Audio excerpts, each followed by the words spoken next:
I am 20 female, have recently moved out of my mother's house for college. I enrolled in scholarship. The other night, my mother wanted her, my younger brother, and I to have dinner together. It's been a while since we've spoken, and I'm afraid this might happen again. We were having a nice night, the dinner was delicious, and honestly, we were all having a good time. Eventually, we got onto the topic of how things were when I was younger. I made the comment on how her behavior when I was younger made me feel like I missed out on a lot of things as a child. She disagrees, and tells me that I'm being dramatic, and that my childhood was perfect. Quote, I was lucky to have a mom who cared as much as she did. My mother gave birth to me when she was 18. My father walked out when I was young, due to a personal conflict between the two. So, she raised me on her own until I was 7. She met a guy, and they ended up having a kid together, my younger brother. He was a golden child to my mom. His father was only a temporary item, as he left as well, soon after.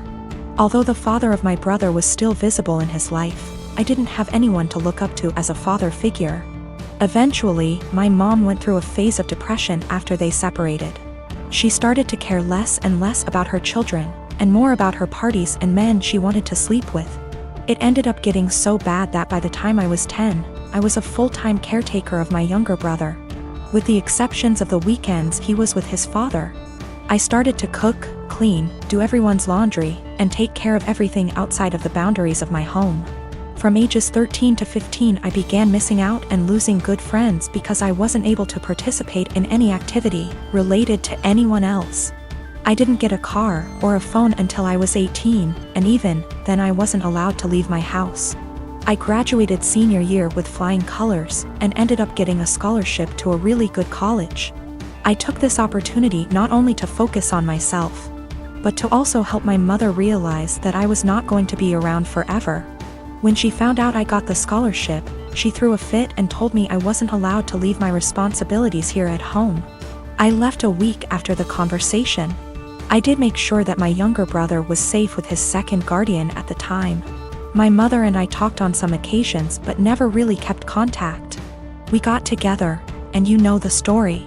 She told me I am an asshole for saying that she never really took care of me or my younger brother. I told her that eventually, she will need to get help and stop victimizing herself. But I'm starting to feel guilty, and that maybe I was dramatic after all. I've officially decided that I no longer need my mother in my life at this point in time.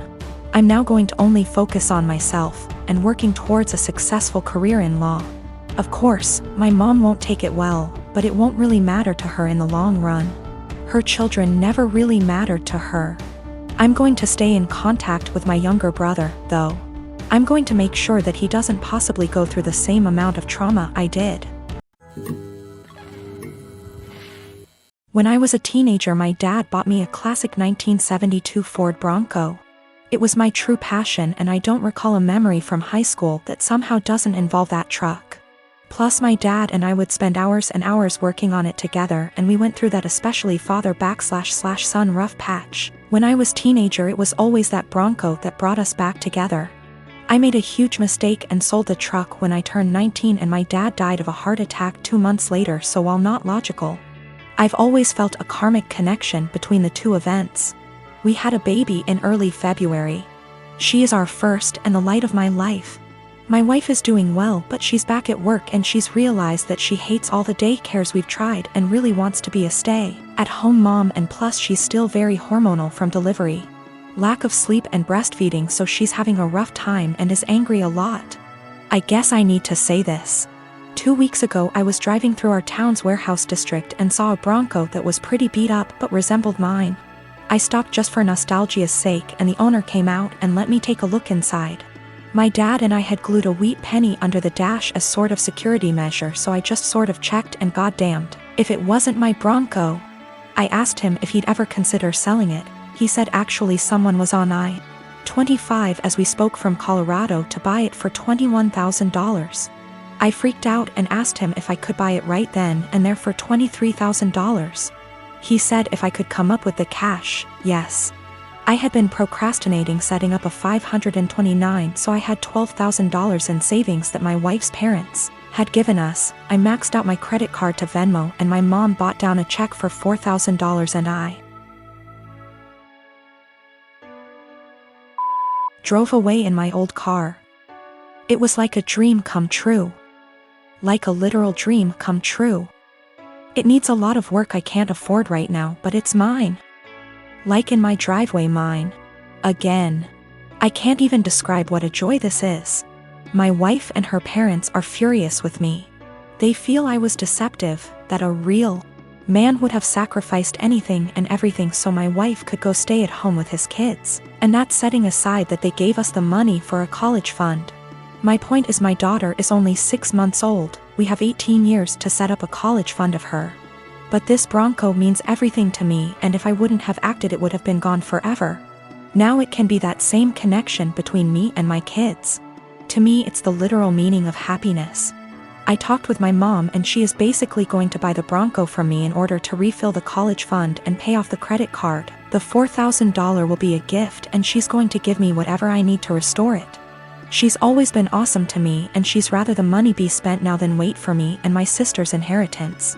I didn't tell my wife that my mom bailed me out and lied and said I found a buyer for the Bronco. I'll figure out how to cross that bridge when I get there, but my wife was so relieved that I had come to your senses. I don't want to disappoint her. It's going to take all my lying skills to pull this one off over the next few years. My fiancé Ollie and I have been together for 4 years, living together for 2, recently got engaged. Our relationship has been great for the most part. One of the few things we disagree on is animals. I love animals and Ollie feels indifferent towards most animals. To give a little background about me, I've always been an animal lover. Throughout my childhood, my mom hated animals, especially dogs. My mom never let us have any pets and she used to tell us that once we were adults we could have whatever animals we wanted. When I moved away for college, I lived on campus for 4 years, and therefore couldn't have any pets. I've wanted a dog for as long as I could remember, but up until recently it wasn't in the cards for me to have a dog. Ollie and I currently live in a not-so-pet-friendly city for renters.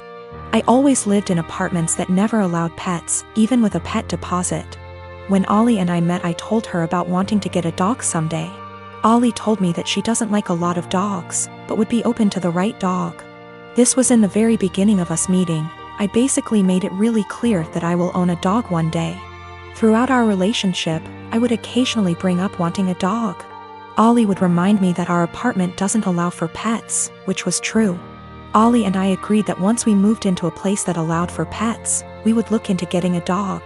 About 2 months ago Ollie and I moved into a house just outside of the city we work in. The house is a good size for the 2 of us, plus extra. The landlord is pet-friendly, and the house has a huge, fenced-in yard. It's a much more residential area, and there's a dog park about 3 blocks from the house. On top of the house being perfect for a dog, I'm in a financial place where I can afford a dog. I make very good money and I don't have to travel for work. I'm mentally prepared for potential pet fees and other expenses for having people watch the dog. Since we're finally settled in the house, I decided to mention to Ollie again about going to the shelter and looking at the adoptable dogs. Only this time, Ollie didn't have an excuse for why we couldn't get one. After a few weak excuses, sometimes we go away, Ollie broke down and told me that she doesn't want a dog. In fact, she's never wanted a dog. She was hoping I would forget about my dreams of wanting a dog. I'm not sure what to do. I'm trying to reason with Ollie, but she said her answer will always be no to a dog. She just doesn't like them and doesn't want them. She basically gave me an ultimatum, either her or my potential dog. I'm feeling shitty about this, because I always made it clear to her that I was going to want a dog someday. I feel like she was banking on something unrealistic, and now she's putting me in a lousy spot. I am a 28-year-old woman, and have been married to my husband, a 32-year-old man, since 2018. My husband is ethnically Japanese, and a second-generation American. His parents are from Osaka. He kind of sort of half speaks Japanese, mostly sentences he has memorized / greetings. And his parents speak great English. On the other hand, I lived in Japan for 3 years, so I am conversationally pretty good. I have studied hard to get to the level I'm at, and I have passed level 2 of the Japanese language proficiency test. Not great, but not bad. Lately, my husband is super into me calling him Goshijin-sama, which can be translated to my honored husband. It's extremely unusual to call your own husband this, as it is usually reserved for other people's husbands as a respectful term. But it's kind of an anime/Japanese geek culture thing. I was okay with it in private because it makes him happy. Last week went to his parents' house for dinner, and on the way over he asked if I could call him Goshijin-sama all evening. I immediately shot his idea down with a firm no, because that would be super embarrassing. His parents are native Japanese speakers in their 60s. I'm not going to subject them to what you'd pay a waitress in a maid cafe $20 for a cup of coffee to call you. To be honest, I don't think my husband really gets how the phrase is properly used, despite his insistence. He kept trying to convince me, reminding me that he is Japanese and knows what is proper. Despite the fact that I speak better Japanese than him, but I was having none of it. I just shut down and tuned him out. We got there, and sometime into the night I called his name to ask if he wanted a drink. Despite him being in hearing range, he ignored me. I said it again, and this time he looked at me, gave me this pleading shrug, and then turned back to the TV. I didn't get him a drink and just got myself one. A while later, I said his name again, and he audibly sighed.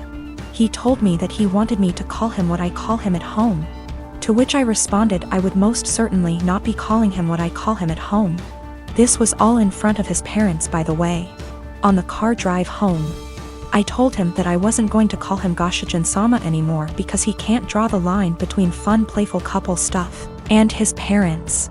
He has sulked for the past week and I don't even know what to do.